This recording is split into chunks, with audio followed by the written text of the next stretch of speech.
ಐಶ್ವರ್ಯವನ್ನು ಪಣಕ್ಕಿಟ್ಟು ಸೋಲನ್ನು ಅನುಭವಿಸಿ ರಾಜ್ಯದ ಸಕಲೇಶ್ವರ್ಯವನ್ನೇ ತೊರೆದು ಈ ಕಾದಿದ ಅವರದಲ್ಲಿ ತಿನ್ನಲು ಅನ್ನವಿಲ್ಲದೆ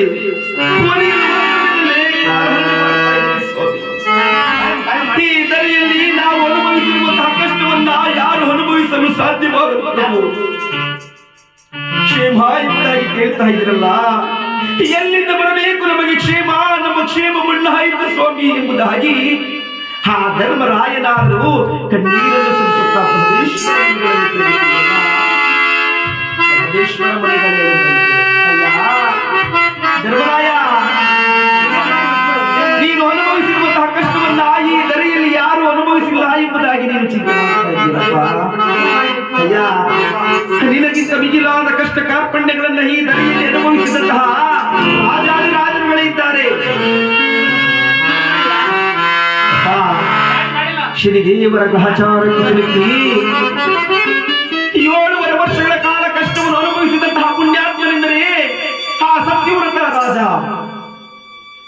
ಕಳಿಂಗಪುರದ ಗೋವಿಂದ ಶರ್ಮ ಮಹಾರಾಜರ ಮಗನಾಗಿರ್ತಕ್ಕಂತಹ ಸತ್ಯವ್ರತ ರಾಜನಾದರೂ ಶನಿದೇವರ ಗ್ರಹಚಾರಕ್ಕೆ ಸಿಲುಕಿ ಕಣ್ಣುಗಳನ್ನು ಕೀಳಿಸಿಕೊಂಡು ಆತನ ಸತಿಯಾಗಿರುವಂತಹ ಚಂದ್ರಹಾಸಿಯನ್ನು ನಾಲಿಗೆಯನ್ನು ಸೀಳಿಸಿ ತನ್ನ ಮಗನಾಗಿರುವಂತಹ ಚಂದ್ರನ ಕರಗಳನ್ನು ಕತ್ತರಿಸಿ ಪರಮಾತ್ಮನ ಕ್ರೂರ ದೃಷ್ಟಿಗೆ ಒಳಗಾಗಿ 7 ವರ್ಷಗಳ ಕಾಲ ಕಷ್ಟವನ್ನು ಅನುಭವಿಸಿದ್ದಾರೆ. ಶನಿದೇವರ ಗ್ರಹಚಾರಕ್ಕೆ 7 ವರ್ಷಗಳ ಕಾಲ ಕಷ್ಟವನ್ನು ಅನುಭವಿಸಿದ್ದಾರೆ. ನನಗೂ ಸಹ ಮಹಾನುಭಾವನ ಚರಿತ್ರೆಯನ್ನು ಹೇಳಿದ್ದಾರೆ. ನಾವೆಲ್ಲರೂ ಭಕ್ತಿ ಭಾವದಿಂದ ಶ್ರೀಕೃಷ್ಣ ರಾಜನ ಚರಿತ್ರೆಯನ್ನು ಕೇಳ್ತೇವೆ ಎಂಬುದಾಗಿ ಹೇಳಿದಾಗ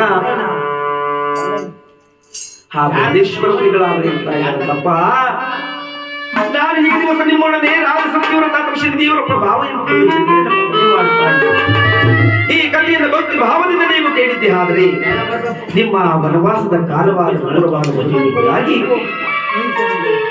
ಆ ಬೃಹದೇಶ್ವರಗಳು ಹೇಳಿದಾಗ ಆ ಪಾಂಡವರೆಲ್ಲರೂ ಸಹ ಪಕ್ಕದಲ್ಲಿ ಹರಿಯುವಂತಹ ಕೊಳದಲ್ಲಿ ಸ್ನಾನವನ್ನು ಮುಗಿಸಿ ಶುಚಿರ್ಭೂತರಾಗಿ ಅವರು ವಾಸ ಮಾಡುವಂತಹ ಕುಡಿಸಲನ್ನು ಸಾರಿಸಿ ರಂಗೋಲಿ ಬಿಟ್ಟು ಆ ಕಾಡಿನಲ್ಲಿ ಸಿಗುವಂತಹ ಹಣ್ಣು ಹಂಪಲುಗಳನ್ನೇ ಪೂಜಾ ಸಾಮಗ್ರಿಗಳನ್ನಾಗಿ ಮಾಡಿಕೊಂಡು ಆ ಕಾಡಿನಲ್ಲಿ ಸಿಗುವಂತಹ ದರ್ಬೆ ಹುಲ್ಲನ್ನ ಕೊಯ್ದು ತಂದು ಆ ಮುನಿಕೋತ್ತಮರಿಗೆ ದರ್ಭಾಸನವನ್ನಾಗಿ ಮಾಡಿ ಆ ರಾಜ ಸತ್ಯವ್ರತ ಅಥವಾ ಶ್ರೀದೇವರ ಪ್ರಭಾವ ಚರಿತ್ರೆಯನ್ನು ಕೇಳಲು ಭಕ್ತಿ ಭಾವದಿಂದ ಕುಳಿತಿದ್ದಾರಂತೆ. ಆಗ ಬೃಹದೇಶ್ವರ ಮುನಿಗಳೇ ಹೇಳ್ತಾ ಇದ್ರಂತೆ, ಅಯ್ಯ ಧರ್ಮರಾಯ, ನಾನು ಈ ದಿವಸ ನಿಮ್ಮೊಡನೆ ರಾಜ ಸತ್ಯವ್ರತ ಅಥವಾ ಶ್ರೀದೇವರ ಪ್ರಭಾವ ಚರಿತ್ರೆಯನ್ನು ಹೇಳ್ತೇನೆ ಎಂಬುದಾಗಿ